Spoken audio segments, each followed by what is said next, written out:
Hello, everybody. It is that time of month. It is the ISTE Librarians Network webinar. Yay! We have Sherry joining us tonight. She's here to sort of learn with us, and she's going to, hop in every so often and give us some tools and tips that she has. Tonight is all about tech tips for the new year. So it should be, it's going to be fun. We're just going to give you some tools and tech tips that are going to help you to start a great school year. Well, new school year. Yeah, it's like halfway through. But a lot of these are great to give to teachers, to, let teachers use and to learn with. So they're going to be fun tonight. And we have so many that we're going to start right away. And then this is why I bring Sherry in, so that she can tell me if my screen share works, because you never know. That's right. Hey, listen, they're great tools. You said the new year has already started, but you could kick off after your snowstorm new year. A lot of people are going back to school tomorrow, possibly. So, oh my God, wait, you guys still are not back? Oh, no, not me. I've been in school, so. Oh, I'm like, you guys aren't back? The Maryland, the DC folk, the people in North Carolina, our Southern friends. True. Our Southern friends might be a while. I just went back today. We had a delayed opening, but we're back. We had 27-ish inches of snow, but we made it back. And look, it's up, yay! Okay, so I'm gonna switch over to this. So this is our tech tips. Tell me if when I hit percent, it works right, because you never know. Did it work? Looks great. Yay! I get these things excite me. We'll be tweeting at the hashtag ISTELib if anyone wants to follow along. Sherry's sort of gonna monitor that a little. Absolutely. And then if you want to know more about me, my Twitter handle is @AlyssaMalaspina. So we've also posted this whole presentation on the ISTE Librarian Network's website. So it is all there for everybody. So don't worry about it. Like I missed one of the tech tools. Nope, the presentation's there for you. So we have to give a huge special thanks to Shannon Miller. Shout out. Yay, Shannon. Thanks, Shannon. This is a presentation that she gave at my school to some of my teachers. And I said, oh, by the way, I'm doing the ISTELib Network's presentation in a little bit. Can I use some of the slides from your presentation? And she's like, sure. So big shout out to her. I only created, I'm going to tell you, there's one slide I created in this. The rest I stole for. Is that tonight's trivia? Guess Alyssa slide? Yes, I think we should. I think we should do a Guess Alyssa slide. But so the first one, this is a huge one. People, if you are not using Skype in the classroom, you need to be. Absolutely. One of my absolute favorite ones. It is an awesome tool. It is a great way to connect. And you don't need to be like, oh my God, I don't know how, I'm never going to find another school to connect with, or how do I find a person or an expert? Skype has done it for you. Look right on the top, it's find a lesson, find a teacher, do a mystery Skype. They have all these cool things here. There's a whole area that discover authors and storytellers that will Skype with your kids. You send them a message, you search for guest speaker, you say, can you please come in at this time? And they do. It's so cool. It's like magic. It's magic. I'm glad that's the first tool, Alyssa, because seriously, I think Skype is probably the easiest way to open up your library doors, windows, everything. I mean, it opens up the world to your students, and just you can meet so many people this way. I agree. And then see, here, there's short lists. So you can say, I'm looking for a poet or an author, and they'll give you here's 47 matches, and you can create the person. So Carolyn Rose, she's an author.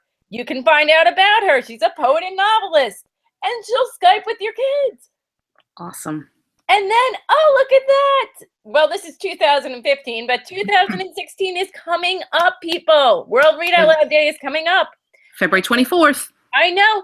And there are authors and people, and there's lessons and that will Skype with you.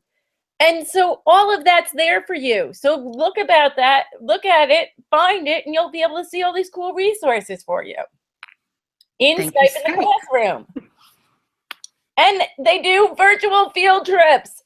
So say you want your kid to go on a field trip, but you can't take them there. They have virtual field trips they've already done. So it doesn't have to be like, oh my God, I missed one. And that there was one going to see the elephants and I missed it. Now we can't see it. They record it. So you can go back and watch it with your kids at a separate time. And you can even host a virtual field trip of people coming into your classroom. So if, say, kids are presenting their projects and you want them to have that bigger audience where they can, to get more information and get it out there to more people, you could host a virtual field trip and people could come and see what your kids have done. Okay, I love that idea. Love that idea. Or say you're going on a field trip. Say your kids are going to, I don't know, someplace around. You could host a virtual field trip where you're going on the field trip with them. So it's really cool. You could also do a mystery Skype. Have you ever mystery Skyped? I love mystery Skyping. Yes, my elementary students love mystery Skypes. I have a couple teachers that are pretty devoted to them and like to do a couple every 9 weeks, and they are so much fun. Oh, they are. They are so much fun, especially for elementary kids, but even middle and high school kids like it too. So different. Yeah, just adjust your questions and what you're trying to narrow it down to. So there's lots of possibilities with mystery Skype. Yep, and there's a whole thing you can be like, the whole idea is you don't know where the people are located and the kids have to figure it out and narrow it down, and they have to ask questions, and you're trying to get them to use their research skills. It's a lot of fun. Critical thinking, definitely. Yep. Problem solving. And they have a whole section where they're like, if you want a mystery Skype, you can connect with this person. You can find classes to mystery Skype with. How cool is this? It's so great. So, and there's a whole network. It's just awesome. All the resources, yeah. Very, very awesome. So the next one I want to talk to you about is one that I found out from Shannon, from what she gave. I was like, what? How did I not know about this? The website is DK Finds Out, and it's like a database of all of the books that DK has written.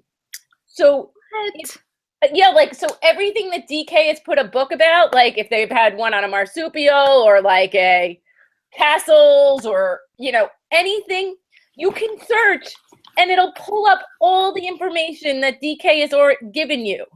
Because seriously, what kid doesn't enjoy a DK book? I mean, they are awesome. You flip through, there's so many interesting facts. So to be able to do that online, that is wonderful. And they even have quizzes that are created in videos. You can look at videos and fun facts and galleries, and you can learn all about everything.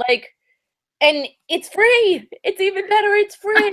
We like that price tag. We love that price tag. So DK Find Out, search that one. It's so great. And I was like, dude, how did I not know about this? So I love it. Have you Go Noodled? I'm thinking you've Go Noodled, Sherry. Have you?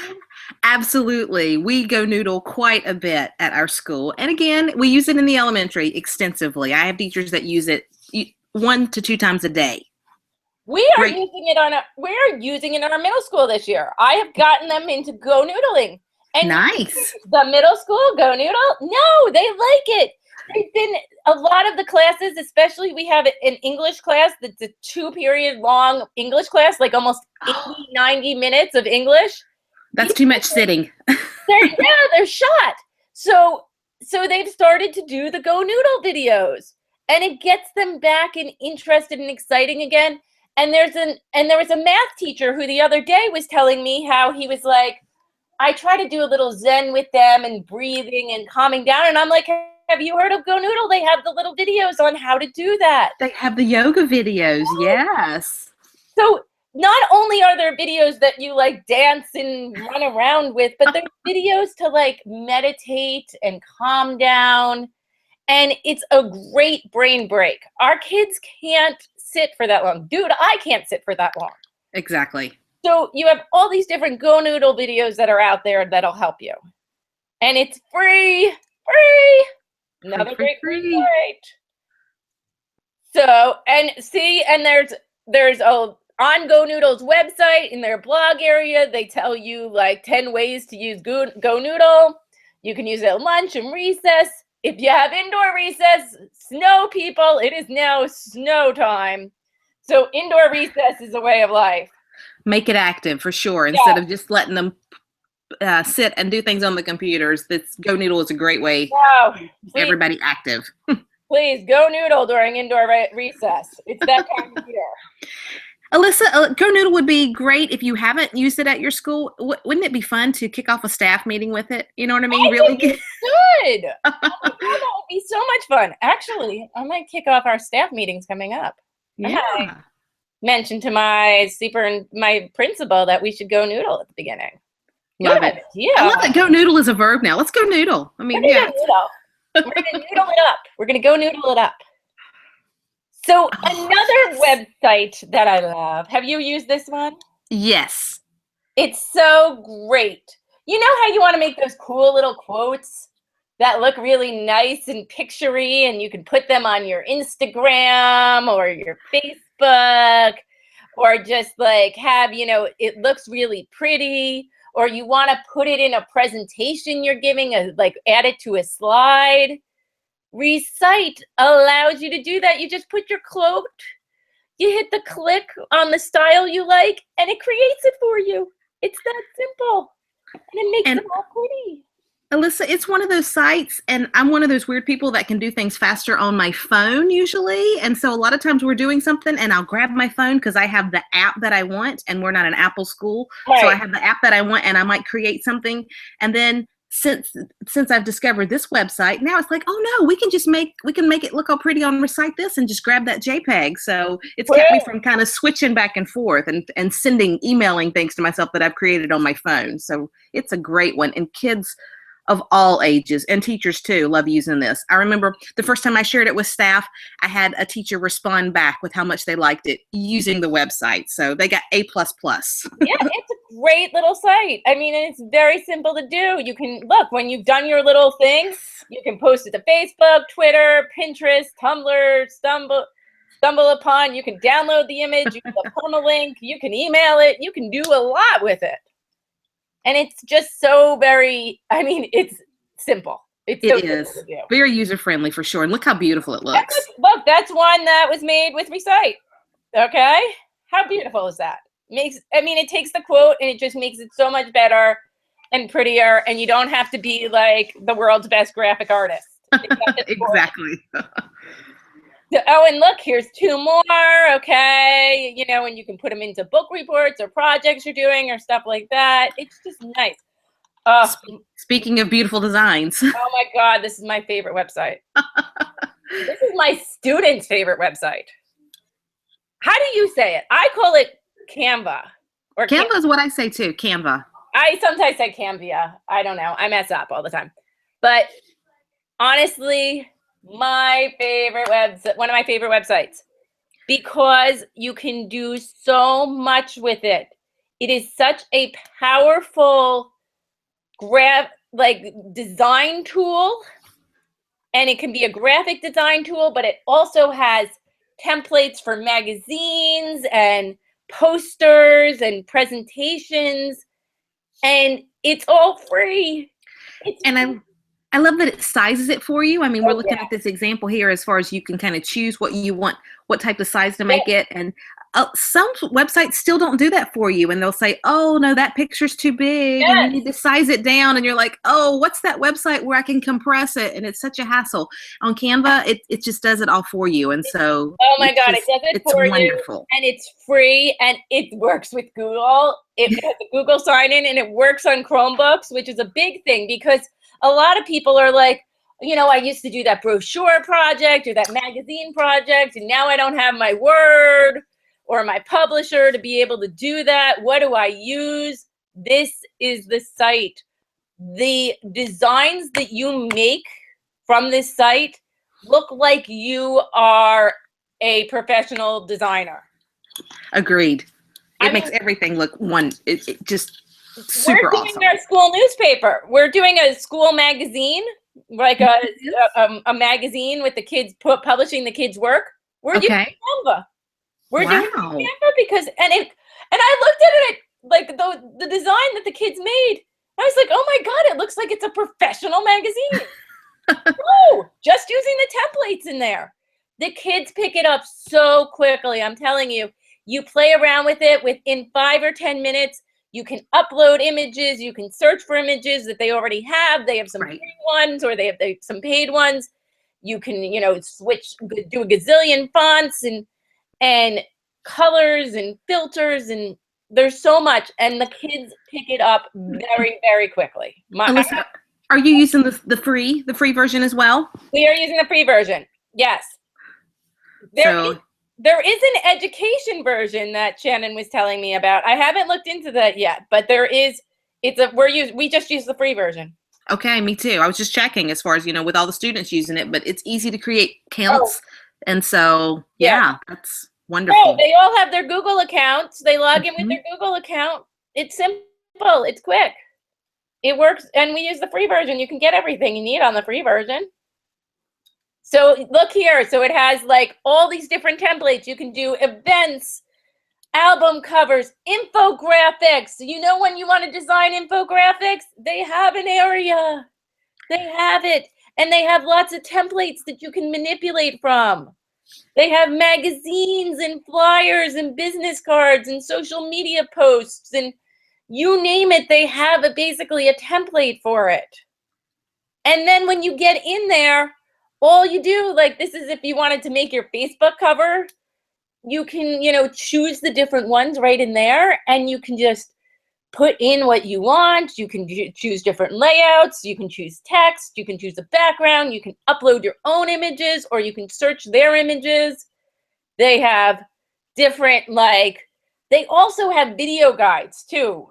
So if you're like, how do I do this? I'm not sure what to do. They have all these guides that'll show you how to do everything. Your kids won't use the guides, but we will. Kids won't, but we will.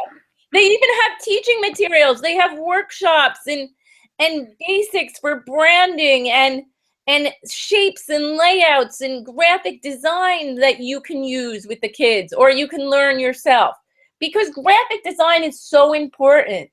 We just had my art class. The art class came in and they put together a whole collage using Canva. Okay. We love it. Love it. Another great site, one that I wasn't personally using and didn't know about until Shannon, is Type 2 Design. You know those like cool websites where you see the images where it's like the A looks different than the U, looks different than the S or whatever?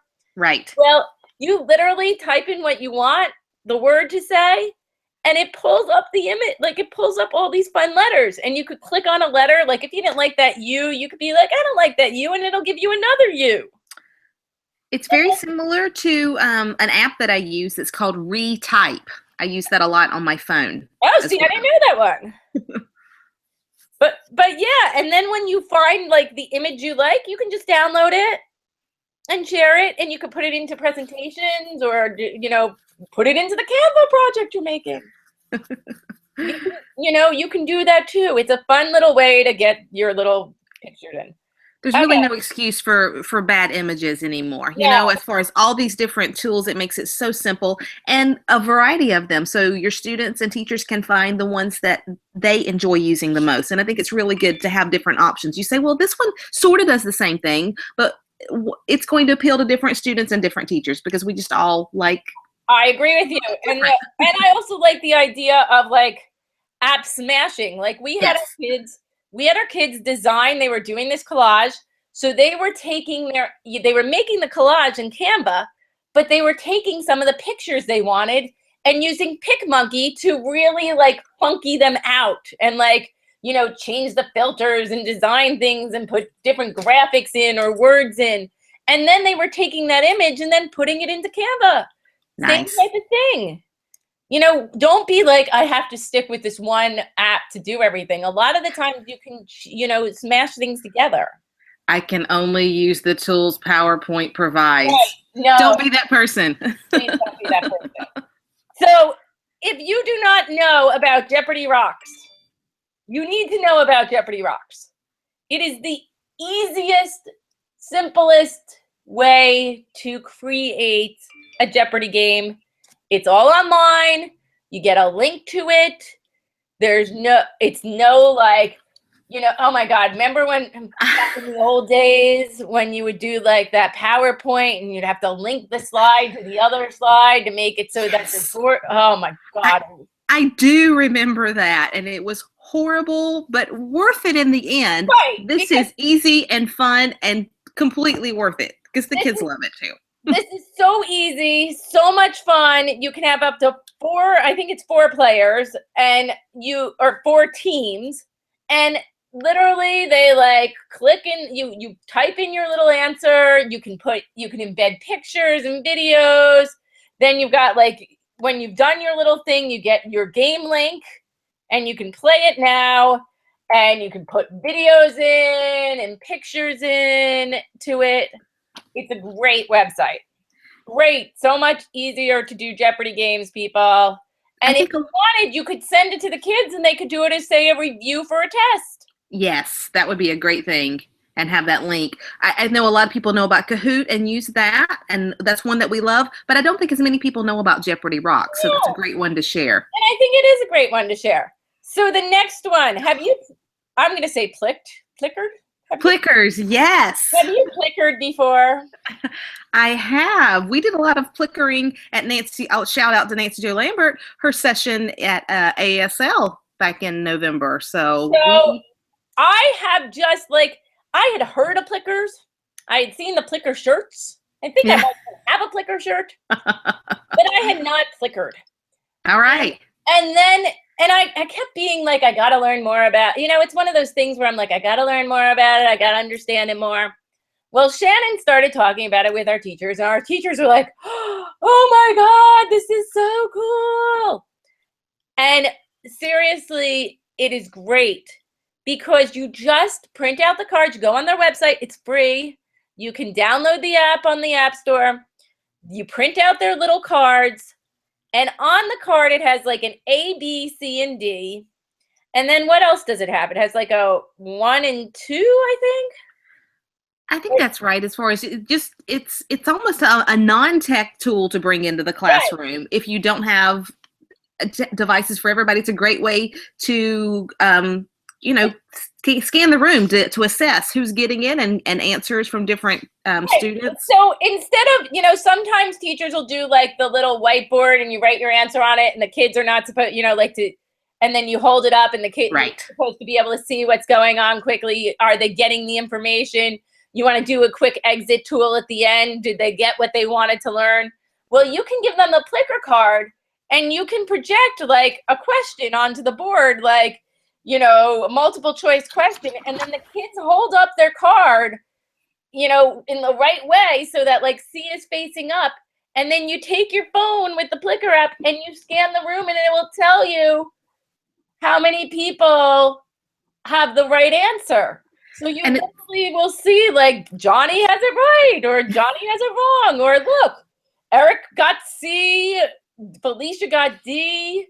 You can project that part and let them see that too, as far as the answers coming in. So, and they can, if you don't want to actually have it be their names, it can be like student 1, student 2, but you'll know. And then you can tailor it for instant feedback. So a lot of teachers use it as just like, they don't assign the card to a person and, like number, because each card is numbered. So you get like, there's 30 cards in a normal pack.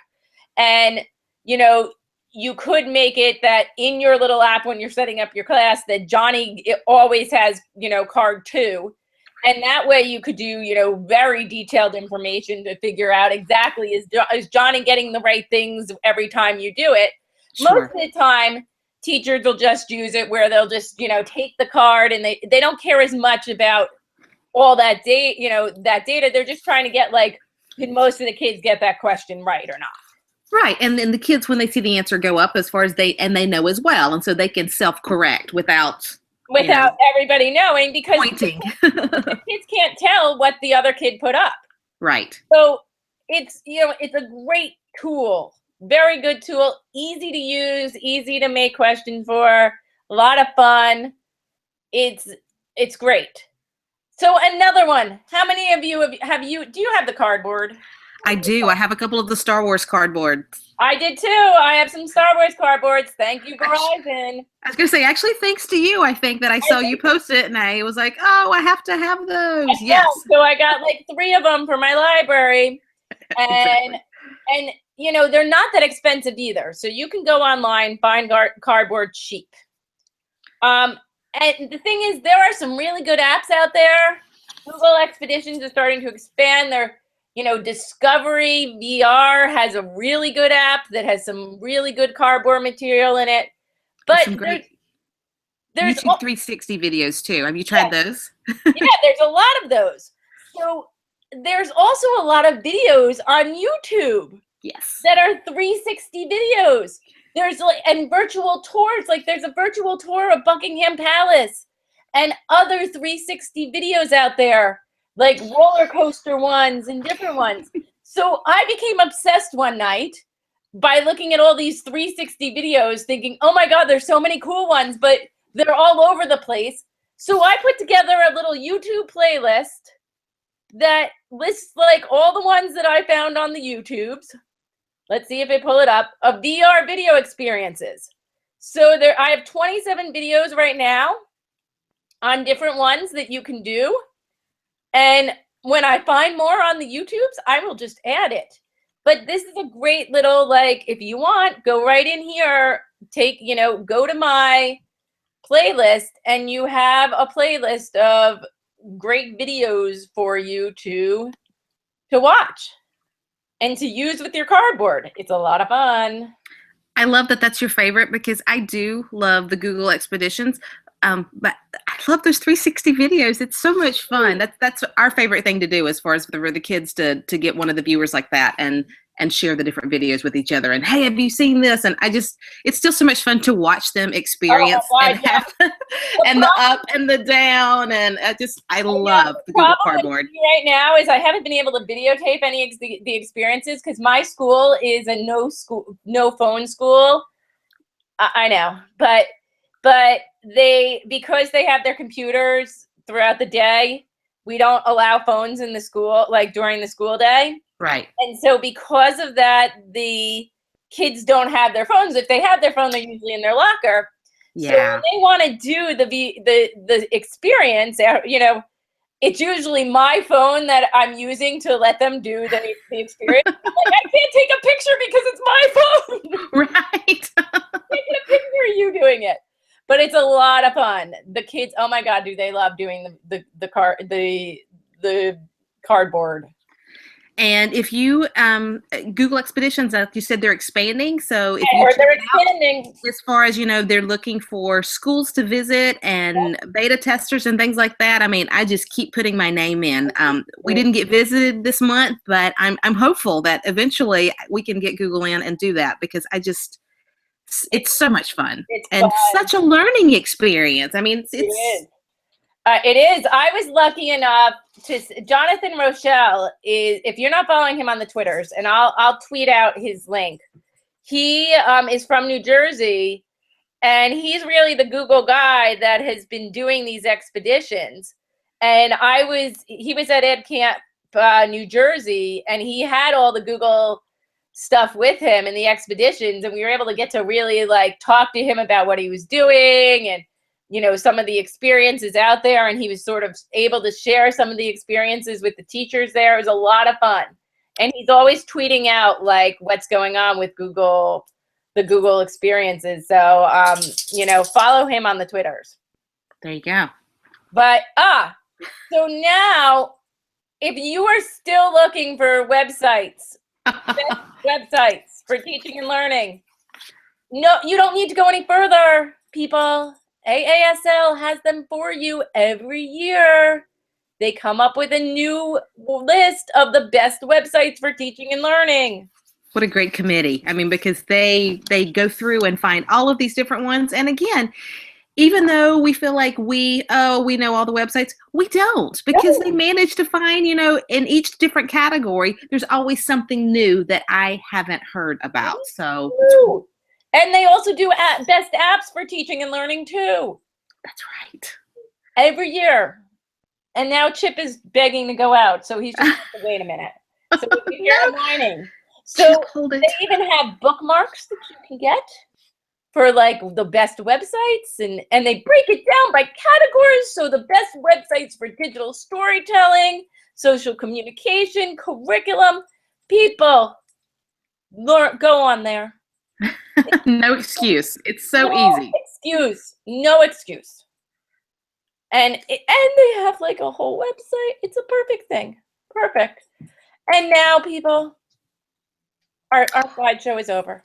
I know. Look at that. Look at the time. I wondered before we went on air. I was like, Alyssa, can we ever get through all of these slides? We have such amazing things to share, but we're just a little over. Just barely, but you did it. It was awesome. I am that good. No, I'm not that good. I'm not that good. But it was, so those are some of the like websites we have. There's so many out there. Contribute to the hashtag. Tell us what you like, what you want to learn more about. If there's any questions or anything, both Sherry and I will sort of be perusing the hashtag for at least the next half hour. Absolutely. There's been a little bit of chatter as far as some people sharing out some things and some tools. And so definitely we'll move it to the Twitter. And thanks for joining us tonight. And this is available on our website, so you can go back and watch it. And next month, I think we are doing, what are we doing next month? Oh, we're hoping to, I don't know. Should I say? Well, I don't know. It could be the big reveal. I think we'll hold it because I want to hold it just because I want to make sure we are all confirmed. So stay tuned. Follow the hashtag ISTELib. We'll let you know. I'm telling you, it's going to be good, people. Yes, it is. It'll be good. Okay, bye, everybody. Good night. Night.